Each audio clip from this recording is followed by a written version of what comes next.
हमने अभी तक क्या बात की? हमने बात की कि हमारा अर्बन रेवोल्यूशन, हमारा टेक्नोलॉजिकल रेवोल्यूशन, टूल्स हमारे डेवलप होना शुरू हो गए। हमने कल्चर का रेवोल्यूशन देखा। ये तमाम चीज़ें हमने अब तक देखी। हमने पैलियोलिथिक से आयरन एज तक देखा कैसे इंसानियत डेवलप होती रही वक्त के साथ। उसी सफ़र में हम अब आगे बढ़ रहे हैं। हम समझने की कोशिश कर रहे हैं कि ऐसा क्या हुआ, ऐसा क्यों हुआ। ये सारी चीज़ें अब हम देखेंगे। ये जो रेशियल और कल्चरल डिफरेंसेस हैं, इनको हम एक्सप्लेन कर लेते हैं on the basis of geography, climate. जैसे for example non vegetarian food है कल्चर का हिस्सा, तो हम कह सकते हैं एस्किमो और क्या खाएगा? अगर वो फिश नहीं खाएगा, नॉन वेज फूड नहीं खाएगा, और क्या खाएगा वो? लेकिन बाकी जगह जैसे साइंस और टेक्नोलॉजी या टूल्स या फिर रिलीजन फॉर एग्जांपल, इसको एक्सप्लेन करना प्योरली जियोग्राफिक सेंस पे बड़ा मुश्किल है। ये उतना आसान नहीं है। ये ह्यूमन डिफरेंसेस को we have to find answers कि ये इसका अंडरलाइंग कॉज क्या है। जो ब्रॉन्ज एज का या नियोलिथिक एज का या किसी और एज का असर है, वो जियोग्राफिक एरिया में लिमिटेड नहीं है। वो यूरोप में है, वो एशिया में भी है। और पैलियोलिथिक एज, ये भी इट इज़ शेयर्ड यूनिवर्सली। ये तमाम चीज़ें यूनिवर्सल है। So what could have been the things that led to all of such changes and throughout the human world? And before we get into that, we need to see that how human beings as a tool making animal, how he adapts to nature and also how he tames nature. Now this is interesting, this choice of words, and this actually sums up all interaction between human and nature. एक तो हम क्या कर सकते हैं, हम nature के साथ अडेप्ट कर सकते हैं,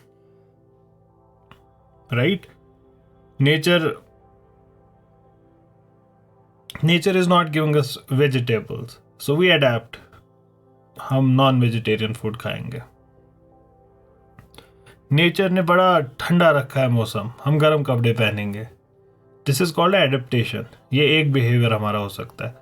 another behaviour is taming nature, nature को ही टेम करना। नेचर ने ठंडा रखा है, हम ग्रीन हाउस बनाकर उगाएंगे सब्जी। That's taming nature. नेचर को टेम करना अपने हिसाब से। नेचर ने नदी रखी है, हम उसके ऊपर ब्रिज बनाएंगे। नेचर को अपनी विल के हिसाब से बेंड करेंगे।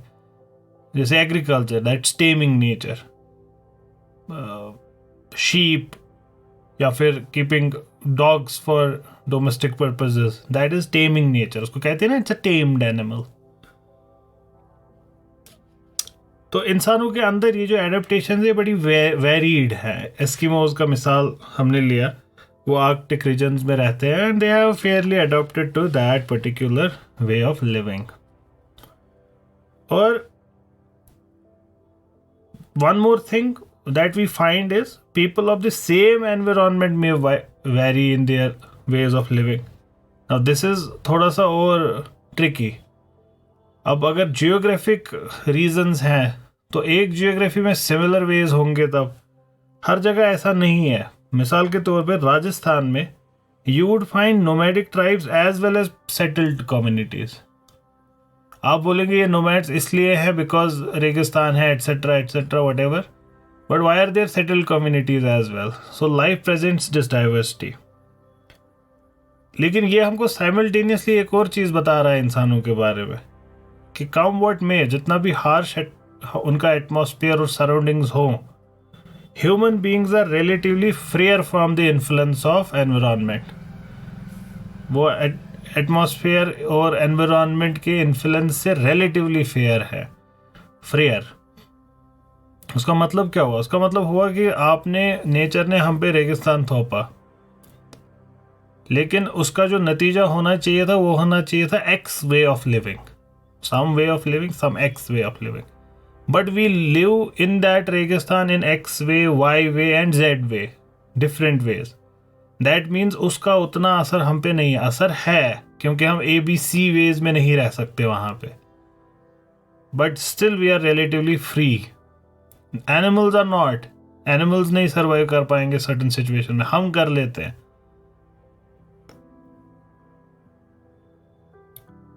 So we adapted to these situations. Eskimos have to wear warm clothes. लेकिन संथाल जो ट्राइबल्स हैं they can go around naked as well.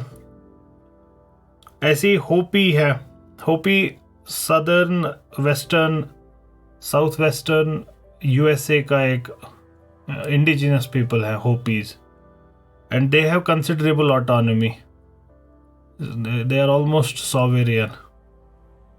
Arizona में रहते हैं ये Hopis. Hopis they know agricultural techniques, लेकिन जो उनकी कंडीशंस है वो डेजर्ट कंडीशंस है. अब रिलेटिवली फ्री और लिमिटेड बाय नेचर दोनों इस एग्जांपल में आपको दिखेंगे. Relatively free because they still do agriculture, but limited by nature they do only that agriculture जो वहाँ पे पॉसिबल होगा. फॉर एग्जाम्पल मेज ग्रोथ जो फ्लड वाटर्स पे डिपेंड करता है. जब बारिश होती है तो उस वक्त उगाते हैं. और फिर मेज, एंड देन यू नो कि मेज वहाँ का USA में बड़ा मशहूर चीज़ है मेज. दूसरा तरीका है एनवायरनमेंट को ऑल्टर करना फॉर आवर ओन एडवांटेज, जब जैसे हम जीना चाह रहे हैं. That is taming environment. जैसे slash and burning cultivation.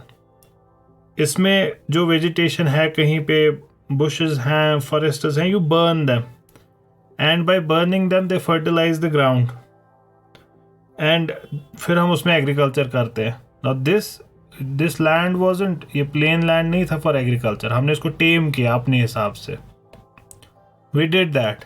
Another example can be given, नदी को रोकना. नदी को रोक दिया, डैम बिल्ड किया, and that's how we altered nature. अब हम उससे पानी निकाल पा रहे हैं. अब वो समर्स में हमारे काम आता है, या विंटर्स में जहाँ जिस टाइम पे पानी कम होगा. सर्टन एरियाज में विंटर्स में पानी कम होता है, सर्टन एरियाज में समर्स में पानी कम होता है. तो जब पानी ज़्यादा होगा आपने उसको रोक के रखा, रिजर्वेयर भर गया, उस रिजर्वेयर का पानी आपने बाकी के टाइम पे यूज़ किया. Now that is taming nature. ये जो ये डैम बिल्डिंग है ना, ये certain animals also do it. So there are these I think beavers they are called. They also build dams, and they are highly sophisticated dams that those animals build वो पानी को रोकने के लिए. So contrary to popular beliefs which modern man has about himself कि सारा कुछ अर्श के बाद बाकी तो मैं ही हूँ, मैंने ही सब कुछ किया है. These primitive people and societies they were acute observers of nature. And only then they could have done this. हमारे पास इंस्ट्रूमेंट्स है अपनी तहकीक को और सोफिस्टिकेटेड बनाने के लिए. Like we can go to the depths, microscope, telescope, etc. We have all of those things. They did not have it. Yet they came up with many things. They must have been good observers of nature. तो जैसे they also needed to know seasons, for example. They needed to know. तभी तो वो कर पाते cultivate जो भी चीज़ वो कर पाते. ट्राइब्स जो before human civilisation touched tribes, तो there were open lands for them to navigate. तो इस वजह से पहले के ट्राइब्स में ग्रेटर ये मोबिलिटी भी होती थी. बहुत लंबे लंबे छोटे छोटे ट्रैक्स को वो घूम सकते थे. They could roam in large areas. लेकिन they would also take care to return to the soil the nutrients that the soil had exhausted when they did agriculture on it. ये इसका कुछ ना कुछ हो ना. they would leave something so that the soil that has been exhausted regains itself. So they would return to a plot after leaving it fallow for some years, ताकि वहाँ पे फिर से फॉरेस्ट ग्रो करे. ये सारी चीज़ें वो करते थे. So in a way they understood that जो हमारा एग्रीकल्चर है, प्लांट प्रोडक्शन है, ये कुछ something it sucks something out of the soil and that has to be returned to it. Whether that was a mystical point of view or purely scientific point of view is a topic we can debate, but there seems that they had this understanding कि it has naturalistic इसके interpretation है, because we seem to there seems to be evidence that medievals and ancients had this conception of dunyai and then that otherworldly, they had this conception. So they would try to maintain a balance in nature, but this balance should work in their advantage, right? That's what they would take care of. In some cases they also learned how to tame nature, and इसका सबसे अच्छा example फिर से agriculture ही है. ये जो agriculture है ये आउट ऑफ थिन एयर तो आया नहीं, जैसे वीट उगाना है, राइस उगाना है. अब राइस उगाना है क्या, राइस ने घर पे बनाए बैठे हैं 4 लोग और कहते हैं कि हम एक ऐसी क्रॉप बनाएंगे जो हम खुद से उगा सकते हैं, और बैठे हैं, किसी ने कुछ लाया किसी ने कुछ लाया, मिलाकर आग में डाल दिया, बन गया उसमें राइस, फिर उसको उगाना शुरू किया. नहीं, ऐसा नहीं है. There must have been some wild variety of rice. उसको उन्होंने देखा खा के या जो भी, how they stumbled across it, तो उनको वो पसंद आया होगा कि ये तो हम खा सकते हैं. So they took it out और उसको उगाया खुद से, और धीरे धीरे ये वाली वैरायटी में ज़्यादा बीज हैं, ये वाली वैरायटी में कम बीज है, तो वो वाली वैरायटी को सिलेक्टिवली चूज़ किया, उस ट्रेड को एनहेंस किया थ्रू जनरेशंस ऑल टुगेदर. पर ऐसे rice was from wild thing made into a domestic thing, that's taming nature. उसको डायरेक्शन देखा. तो ट्राइबल्स के पास ये इल्म था, अभी भी है, ट्राइबल्स अभी भी एग्जिस्ट करते हैं. And they knew these less obvious things about plants, fibers, roots, stones, fish, animals, so their knowledge was somehow sophisticated by their own standards. Planetary cycles के बारे में भी इनको पता था, moment of tides के बारे में इनको पता था, weather systems etc. ये important है, ये चीज़ें इनके जानने के लिए. Ports जैसे natural ports में ऐसे ही होता है, you have to have a tide so that the ship can move in. ये तमाम चीज़ें इनको करनी पड़ती थी, इन साइंस को वो पढ़ पाते थे. मिस्टिकल इंटरप्रिटेशन भी देते थे अक्सर, लेकिन ये कर पाते थे वो. तो इससे वो लेंथ, ड्यूरेशन और इंटेंसिटी किसी भी सीजन की ये पहचान पाते थे. इसकी वजह से वो नेचुरल कैटेस्ट्रॉफीज से मिटिगेट कर पाते थे. वो कोई डिजीज एट्सेट्रा उसको पहचान पाते थे और उससे खुद को बचा पाते थे. कोई बड़े आउटब्रेक्स वगैरह, उनसे डील करने के तरीके इनको पता थे. They would fail at times, like our civilization also fails at times, and this knowledge they would pass on आगे भी, usually through folk and anecdotes etcetera, orally इसको ट्रांसफर करते थे. इस सारे सिलसिले में ये जो पूरा काम है, मैन और नेचर का इंटरेक्शन, मैन और नेचर के इंटरेक्शन में there is a third link in between, एक मिडिल लिंक है इसमें, द टूल. पत्थर है नेचर, मैं हूँ इंसान, हाथ में मेरे टूल है जो लिंक करता है उसको और मुझे, और मैं उसको तोड़ता हूँ.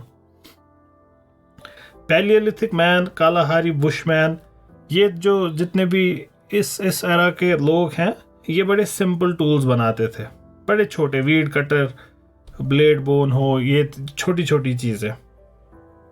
And it was through these small tools they would interact with nature. लेकिन जब आगे टाइम बढ़ा, neolithic etcetera, then they started to get advanced. इसके बाद उनकी ज़रूरतें भी बढ़ गई, उनकी हरकतें भी बढ़ गई. एग्रीकल्चर और एनिमल रियरिंग इस वक्त तक आ चुका था, we have talked about it. And then discoveries of bronze and iron made possible clearing of forests as well. ये तमाम चीज़ें हुई, और इसके बाद हमारा एरा आया, मशीन्स इन्वेंट हुई, व्हीकल्स इन्वेंट हुई, and this process of conquering nature has always continued. So here we sum up the discussion we have had till now. What have we tried to understand is that our interaction with nature would always be of two types. One is adapting to it. Nature ने जो हम पे डाल दी है, whatever conditions or constraints it has put upon us, we accept that and we mold ourselves with it. ऐसे बहुत example दिए जा सकते हैं. And second is we try to attempt to conquer it, to tame it to our will. Now we know that universe is vast, huge, solar system is huge, our earth is huge, it's a big planet, and it has ample resources and all of qualities, lot of power in it. Human beings have been able to tap only थोड़ा सा इसमें से. तो the possibilities nature presents to us are immeasurable. कह ही नहीं सकते what all remains to be discovered and invented. Yet humans show a very aggressive attitude towards nature, and without often realizing that there are limits and constraints on how you use and deal with nature. Now, this small talk we have had of human nature conflict, या ये nature को tame करना, और इसमें हमने एक वो ना वैसी लैंग्वेज यूज़ की कि टू शो कि it's not something good that we are doing conquering nature. ये इस पे let's dwell on it for a while. हम जो टेक्स्ट पढ़ रहे हैं it's an eastern text, right? ये हिंदुस्तान का लिखा हुआ टेक्स्ट है. ऐसी ही राइटिंग चाइनीज़ भी लिखेंगे अगर वो लिखेंगे. काफ़ी सारे मुस्लिम्स भी ऐसी राइटिंग्स लिखेंगे. Not all Muslims would write such, but they would also right it. ये कॉन्करिंग ऑफ नेचर है ना, ये एक वेस्टर्न कंस्ट्रक्ट है. That doesn't make it wrong, but एक कंस्ट्रक्ट वहाँ से आया है. आपने सुना होगा, आपके स्कूल्स में भी आपको बताया गया होगा, knowledge is power. Knowledge is power can be traced back to Francis Bacon, जिसके बाद वेस्टर्न दुनिया में ये साइंस का ये इतना बढ़ गया. तो knowledge is power. Power over what? Power to tame nature to my will. हमारे यहाँ इल्म का ये नज़रिया नहीं है. हमारे यहाँ इल्म च गाश, नॉलेज इज लाइट. हमारे यहाँ ऐसा था. हमारे यहाँ पावर की तरह इसको नहीं देखा जाता था. तो and philosophers, many philosophers would argue ये जो knowledge is power वाला construct है, looking at knowledge as something that's a tool to control and bring nature to my own service forcefully, even my way or highway, ये वाला वे. बहुत सारे scholars इसके बारे में कहेंगे कि this has what has brought us to catastrophic stage of human existence. Climate change, etc., wars, yes, ये तमाम चीज़ें. But there are others who would disagree. At least the West would disagree कि there are no limits. Impossible is nothing, they would say. But Eastern civilization इस पे बड़ा different रुझान रखती है, and that's why this text reflects it. ये दिखा रहा है वो रुझान, इसको criticize कर रहा है. Eastern world concentrates on nature के साथ harmony, and some of them would deify nature as God. ये भी करेंगे वो. West में ऐसा है नहीं. Humans का इनकी फितरत ही है कि वो स्ट्राइव करेंगे नया इल्म हासिल करने के लिए, नए हाइट्स हासिल करने के लिए. लेकिन इस प्रोसेस में they have to reflect on their knowledge जो उन्होंने हासिल किया है अब तक. Or they would have to train themselves to build tools, shape technologies, and they would have to make them such that they are in harmony with nature. उनको ज़रूरी नहीं कि उनको हर बारी डोमिनेट ही करना है और इनडिस्क्रिमिनेटली डिस्ट्रॉय करना है नेचर को. हमारे राइटर कह रहे हैं कि बड़ा दुख होता है जब हम देखते हैं huge deforestation of land, pollution of water and air. ये तमाम चीज़ें हमारे अराउंड है. हम देखते हैं कैसे इंडस्ट्रीज और टेक्नोलॉजीज नेचुरल रिसोर्सेज को डिस्ट्रॉय करती हैं. लेकिन इसके बावजूद हम ये भी एडवोकेट नहीं कर सकते we retreat from science and technology and inventions. ऐसा प्रचार करना, ऐसा लोगों के अंदर प्रीच करना वुड बी फ्यूटाइल, ये हो ही नहीं पाएगा, मतलब ये वेस्टेज ऑफ टाइम है जो ऐसा कर रहा है। And it would also be anachronistic, हम वापस जा रहे होंगे मिडिवल एरा में। सोल्यूशन क्या है इसका? Solution lies in invention and use of new technologies in a way which are friendly, जो इकोलॉजी को डिस्ट्रॉय ना करे, नेचर फ्रेंडली हो, ये तमाम चीज़ें। हमें भूलना नहीं चाहिए कि हम टेक्नोलॉजी ने हमें क्या क्या दिया है। There were diseases that once you catch them gone, finish, dead. Now they are treatable, अब उनको आराम से ट्रीट किया जा सकता है। साइंस ने जो वंडर्स हमारे सामने खोल के रखे, इसने हमारी जिंदगी को लंबा ही नहीं बेहतर भी किया है,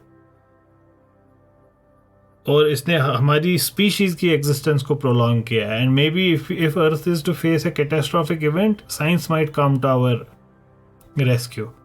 इनफैक्ट डार्ट प्रोग्राम नासा का शायद अभी शायद उनने वो कंक्लूड भी किया। So what they were trying to do is, अगर कोई एस्ट्रॉइड, जैसे डायनासोर्स की एक्सटिंक्शन का one of the models is कि एक बहुत बड़ा एस्ट्रॉइड हिट किया अर्थ को, which led to drastic atmosphere में changes and effects and global catastrophe उससे हुई।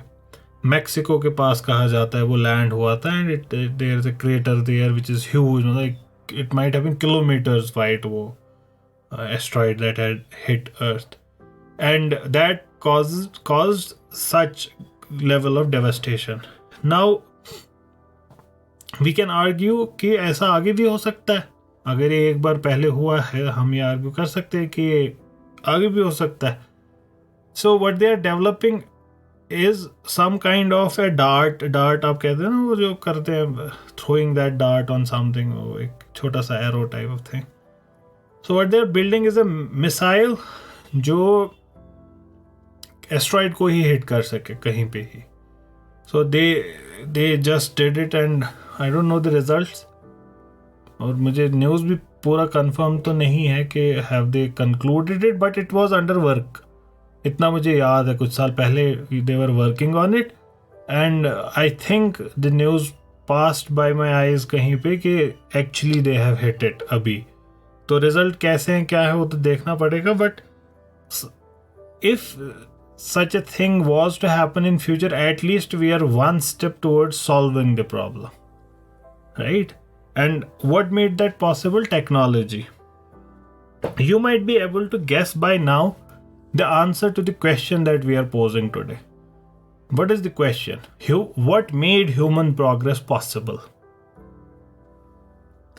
In the discussion we have had till now, in this evolution of humankind discussion, उससे पहले हमने social sciences का general discussion किया था, human beings alone are that one species जो tools को use करती है। हमने बताया कि और भी animals tools को use करते हैं, but we also talked about the difference कि in the way we understand a tool, सिर्फ humans करते हैं ये वाला काम। They consistently improve upon their tools and they keep on moving ahead in that ladder of evolution. So we are asking this question, what made this possible? How could all of this have been possible? इसका simple answer होगा कि ये तमाम process जो अब तक हुई है, ये तमाम प्रोग्रेस जो हुई है, it could be possible largely owing to expansion and evolution of human beings' thinking capacities. जो हमारी थिंकिंग कैपेबिलिटीज़ हैं, सिंगल सोर्स अगर हम बताएं, सिंगल पॉइंट ओरिजिन अगर हम बताएं, सिंगल पॉइंट रीज़न अगर हम बताएं, तो हम कह सकते हैं हमारे सोचने की कैपेबिलिटीज़, हमारे सोचने की क्षमता, this power of thought, this is single handedly one reason जिस पे हमें लिंक कर सकते हैं। And this is around which our discussion would revolve in this session. इंसान का जो वजूद है, क्रिएशन है, वो जहां से भी आया, फाइनल प्रोडक्ट जो बना, उसके अंदर बड़ी यूनिक कैपेबिलिटीज है। जब उन्होंने सिंबल्स को इस्तेमाल करना सीख लिया ना, जब उन्होंने thinking, to laugh, to question, ये जब चीज़ें उन्होंने सीखी ना, they also found out that they were the only ones indulging in it. अब आप बोल सकते हैं कि एलिफेंट्स भी इशारा करते हैं एक दूसरे को, मंकीज भी इशारा करते हैं एक दूसरे को, but we understand the difference between them and us. There is huge difference. Our symbols are much more sophisticated and much more developed and complex than anything any other species has ever done. Not even Neanderthal comes closer. Neanderthal वो बिल्कुल लगभग इंसान ही है. उनका जो gene makeup है बहुत सारा इंसानों के अंदर पाया जाता है इस वक्त, लेकिन उसके बावजूद they were not as sophisticated as humans. Now that these things are not found in other animals, anthropologists are curious and they have studied कि ये कैपेबिलिटीज इंसानों के अंदर डेवलप कैसे हुई. यही है, सिंबल्स का यूज एक सिंगल हैंडेडली बहुत बड़ी चीज है. अगर इसका बायोलॉजिकल एस्पेक्ट देखें, so we can take a hint from their large cranial capacity. Large cranial capacity is sophisticated terminology for बड़ा दिमाग, ब्रेन का साइज. लेकिन आप क्रेनियल ही बोलना, उससे लगेगा सोफिस्टिकेटेड है, आप पढ़े लिखे हैं. इंसान का प्रेजेंट एवरेज 1350 सीसी है, 1350 सीसी. लेकिन हमें अर्ली ह्यूमंस जो हैं ये मिलता है हमको 500 सीसी से ही हमको होमिनिड्स में मिलता है. और एवोल्यूशन में जो हमको डिफरेंट होमोज मिलते हैं, so they also range from 500 CC onward. So we are around 1350 CC, 1400 CC के अराउंड है हम. हमारी बुक 1450 सीसी लिख रही है, but I am still saying 1350 because other resources से 1350 अराउंड, तो मैं ज़्यादा इंक्लाइंड हूँ उन रिसोर्सेज पे. And this thing developed over time. ये ऐसे नहीं है कि अचानक से सुबह बंदा उठ गया नींद से तो 500 था कल और आज 1500 सीसी है उसका. ऐसे नहीं हुआ. It took a lot of time, but language did not take this much time. It's like computers में भी ना अचानक से सब फिर डेवलप हो गया सॉफ्टवेयर के टर्म्स में. Once the hardware is there, software just outpaces hardware. यहाँ पे लैंग्वेज, जब हार्डवेयर बन गया लैंग्वेज नहीं माना, लैंग्वेज बहुत आगे निकल गई. Language developed faster than hardware, that is your brain. But it was nonetheless limited and influenced by the development of our brain itself. Culture is a very distinctive feature of human beings. ये नहीं मिलता. Dogs do not have a culture that Indian dogs have another culture, then there are American dogs, they have another culture. Dogs don't have a culture. So, why are we able to build culture? हम क्यों ये कर पाते हैं? हमारे अंदर एक ability है that we can conceptualize, we can abstract things. हम जाहिर से बातिन पे चले जा सकते हैं. हमको एक we can see one dog, another dog, another dog, another dogs. We can categorize dogs. हम डॉग की कैटेगरी बना पाते हैं. लेकिन बाहर कोई कैटेगरी नहीं है डॉग्स की, कोई कैटेगरी नहीं है. But we can think of categories as well. We can debate where they exist. वो प्लेटो के आइडियाज हैं या फिर वो उसी एनिमल में है, एरिस्टोटल जैसा कहते थे. That's a topic for other day. और these are just words, but we are able to do it. हम एब्स्ट्रैक्ट कर पाते हैं numbers. You would never see one anywhere. You would see one apple, you would see one bottle, one ball, one plane, one bus, but कहीं पे हवा में one लटका हुआ नहीं है कहीं पे. But we are able to conceptualize number. In fact हमारा पूरा मैथमेटिक्स हमने डेवलप किया है जो एक वेब ऑफ थॉट्स है, बस एब्स्ट्रैक्ट है. हम ये कर पाते हैं, एनिमल्स नहीं कर पाते, कोई और नहीं कर पाता. एटलीस्ट अभी तक तो हमें एनिमल्स नहीं मिले जो पाइथागोरस थ्योरम कर रहे हैं या पाई की वैल्यू ढूंढ रहे हैं. इंसान ऐसा करते हैं. So we are able to abstract things. Abstract तो लफ्जी तौर पे बता दें हमको ख्याली, समथिंग ख्याली, दैट्स एब्स्ट्रैक्ट. मैं हूँ, मैं ज़ाहिरी हूँ, लेकिन मेरा तस्वुर आपके दिमाग में एब्स्ट्रैक्ट है. एब्स्ट्रैक्ट लेकिन वर्ब भी है, इसको वर्ब की तरह भी यूज़ किया जाता है। टू एब्स्ट्रैक्ट समथिंग, एब्स्ट्रैक्ट मतलब किसी चीज़ से, किसी ज़ाहिरी चीज़ से किसी ख्याली चीज़ को खींचना, that's called abstracting. So from this thing I abstracted that whatever. That's what I'm saying, that humans are able to abstract. हम खींच पाते हैं ख्याली कुछ। हम एक एक चीज़ देखे, हम different dogs को देखे, we were able to abstract dogginess from all the dogs. So we are able to do that. And this ability also, culture etc., this also evolved slowly.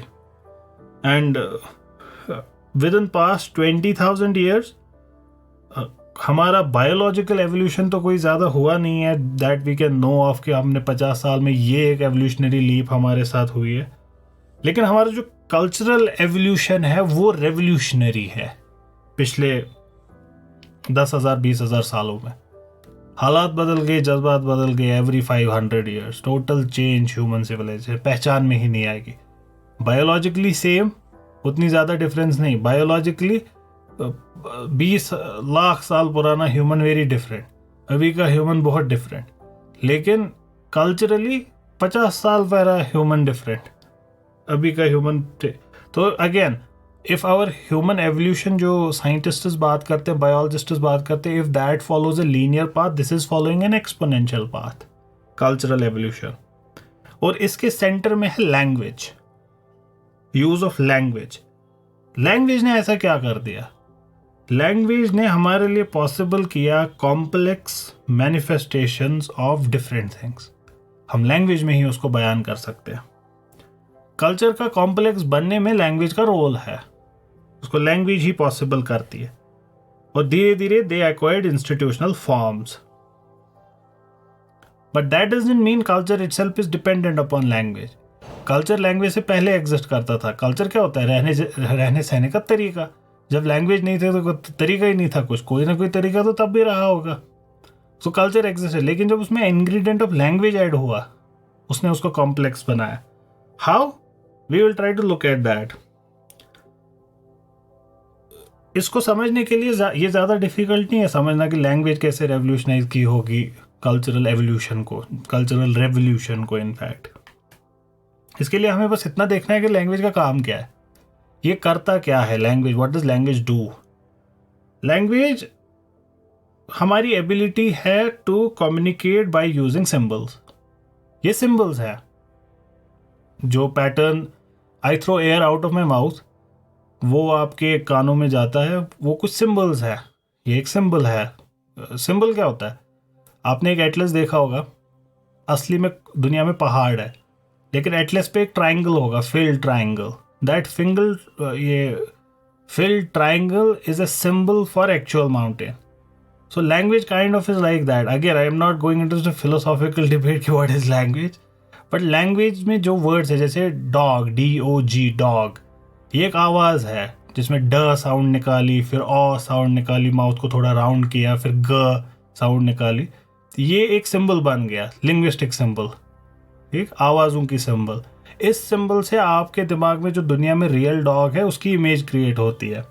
एक लैंग्वेज में ताकत है।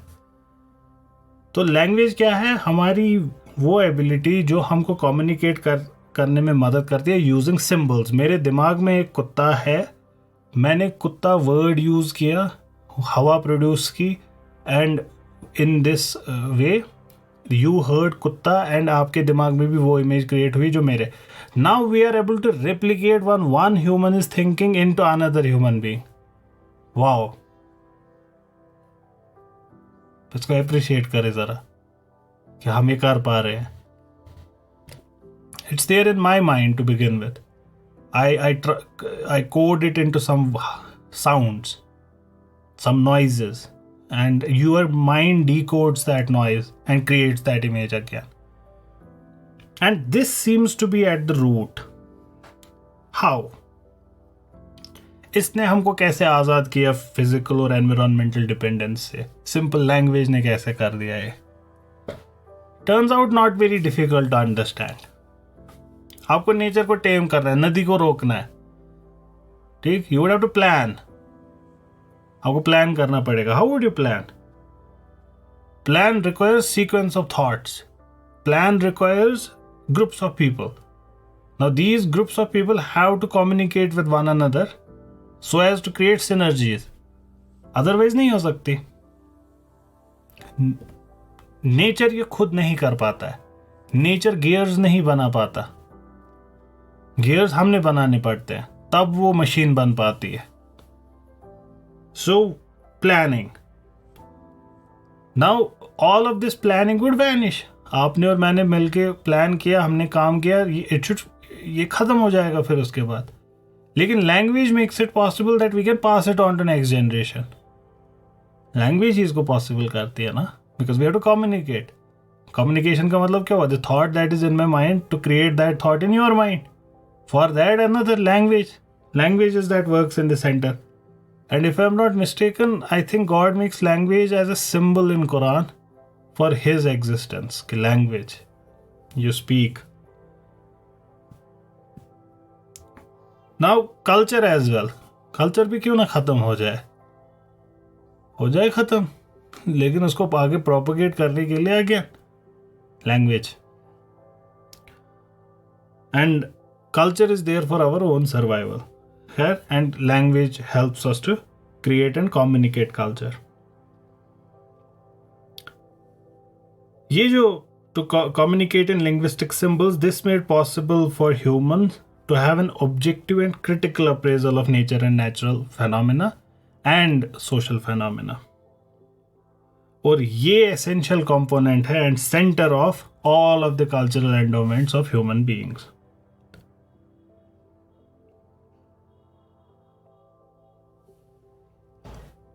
We started with saying कि animals और humans में countless similarities हैं, और ये सिमिलैरिटीज़ डिफरेंट साइकोलॉजिस्ट स्टडी भी करते रहते हैं. बट इसके बावजूद देयर आर सर्टेन फीचर्स जो ह्यूमन बींग्स के अंदर है which make them unique. And इस यूनिकनेस के सेंटर में लैंग्वेज है. अब एक और तरीका लैंग्वेज को ही देखने का ये है कि language is a repository of knowledge. Dwell on this थोड़ी देर के लिए. क्या कहा कि लैंग्वेज क्या है? लैंग्वेज रेपोजिटरी है इल्म का. इसको कैसे समझ सकते हैं हम? 2 मिनट के लिए स्पोकन कम्युनिकेशन जो है हमारा आपस में, इसको ज़रा साइड रखें क्योंकि इसमें इसको देखना थोड़ा सा ट्रिकी हो जाएगा. Think of all the books on the planet, they are in a language, in some sort of language. That can be pictorial, words हो सकते हैं, जो भी हो सकता है. तो लैंग्वेज के अंदर ये सारा इल्म रखा हमने. जो भी हमारा इल्म है ये हमने लैंग्वेज के अंदर रखा. तो इल्म को जब हमने पेपर पे छापा वो लैंग्वेज भी बन गया साइमल्टेनियसली. वैसे ही इल्म जब हमने, मेरे दिमाग में डॉग का इल्म है, ये इल्म मैं आपके दिमाग में क्रिएट करना चाहता हूँ. मैंने डॉग बोल दिया, आपके दिमाग में इल्म क्रिएट हो गया कि डॉग है. ठीक. So language seems to be a repository of knowledge as well. What does that tell us then? That tells us human beings are a civilization of knowledge. That's what makes us different from animals. That's what makes us sharif. That's what makes us people with sharaf. That's what makes us ashraf. And that's what makes us ashraful makhluqat. What? That at the center of being human is ilm, is knowledge. और ये जो ये unique है हमारे अंदर, ये unique quest for knowledge which has been perennial with humans, this has made them succeed as compared to any other species. हमारे पास earliest humans की scientific discoveries और inventions के proofs हैं. And the thinking ability in human beings has been made possible due to their cranial capacity and their adaptive and adjustive behavior.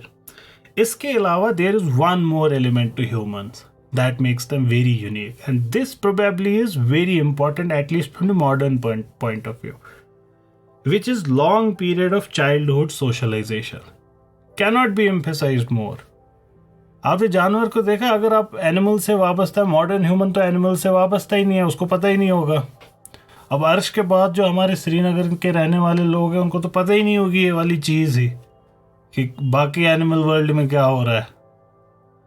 अगर आपके घर में गाय है और कभी आपने देखा है बछड़ा पैदा होते, if you have witnessed these things, then you would see a miracle taking place in nature.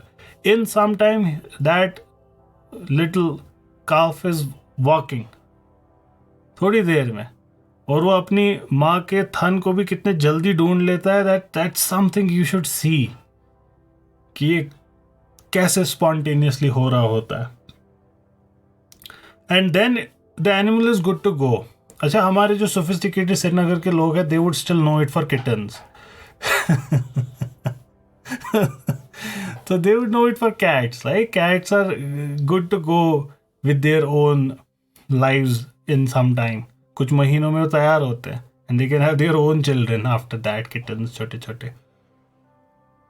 Now compare that with humans. हम तो अब 18 साल वाले को भी चाइल्ड में ही डाल देते हैं. 18 साल, that's the lifespan of dogs, like, and cats can do less than that. हमारा भी वो एडोलसेंट एटलीस्ट 10 साल का तो होता ही है ना. इस पे तो कोई डाउट नहीं है कि कोई कह रहा है कि 5 साल का भी बच्चा ही है. इस पे तो डाउट नहीं ना. हम बाकी पे आर्ग्यू कर सकते हैं कि चलो 18 बच्चा है कि नहीं, और 5 साल का तो बच्चा है ना. 5 साल का कैट, 5 साल का डॉग इज अपने प्राइम पे. तो हमारा जो ये चाइल्डहुड का पीरियड है ये एक्सट्रीमली लॉन्ग है.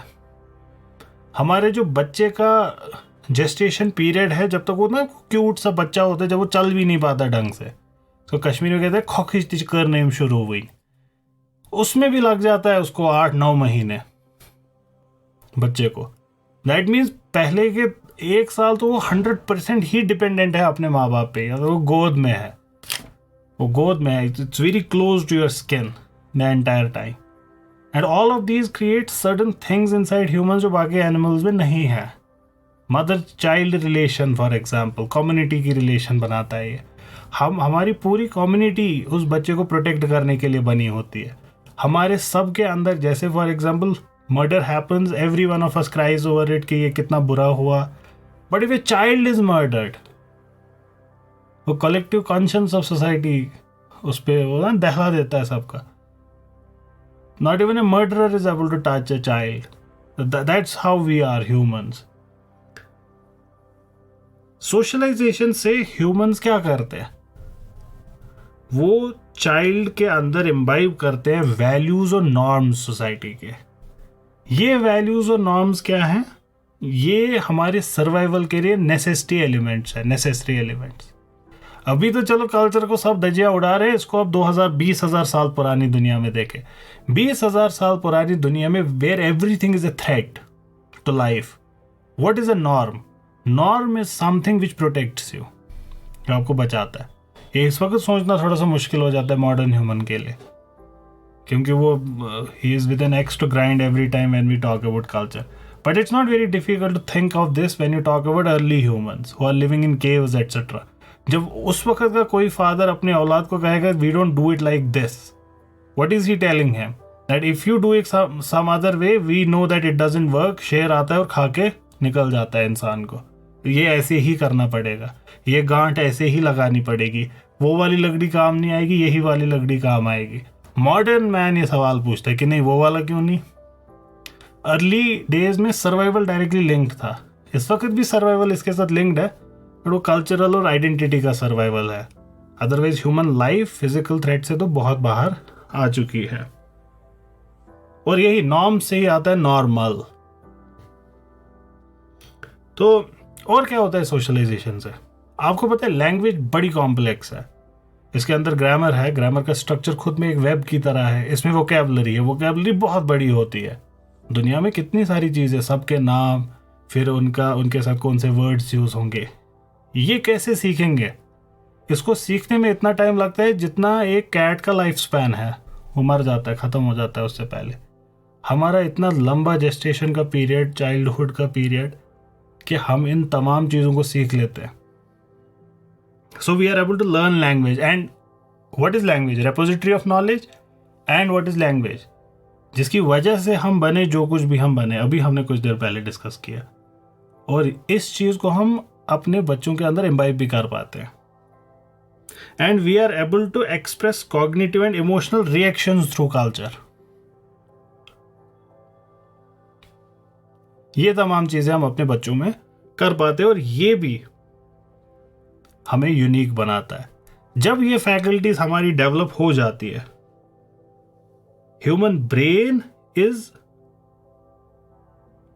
Something that allows us to free ourselves from nature. हमारी डिपेंडेंस फिर नेचर पे बहुत कम हो जाती है, हम उससे कंपैरेटिवली आज़ाद हो जाते हैं। तो इस ब्रेन को फिर हम यूज़ करके, इस रेपोजिटरी ऑफ नॉलेज जो प्रीवियस जनरेशन्स की होगी उस पर डेवलप करके, हम नेचर को धीरे धीरे टेम करना शुरू कर देते हैं। येट ये सोशलाइजेशन, ये पूरा प्रोसेस हमको रिजिड नहीं बनाता, क्योंकि ह्यूमंस के अंदर उसके बाद भी समथिंग कॉल्ड न्यूरोप्लास्टिसिटी ये रह जाती है इंसानों के अंदर। That means that we become whatever we become in our childhood, yet there is enough in us to innovate, to improvise, make new contribution. And this ability to be able to do new things, make new contributions, create new things, this gives us that chance to contribute towards well-being of human beings as a whole, scientific, technological, knowledge, and all of these things, and civilization progresses because of these reasons. On this note, we'll conclude, and we'll meet next time when we talk about certain other things that are left to be discussed. For now, if you have anything to ask, please do that now.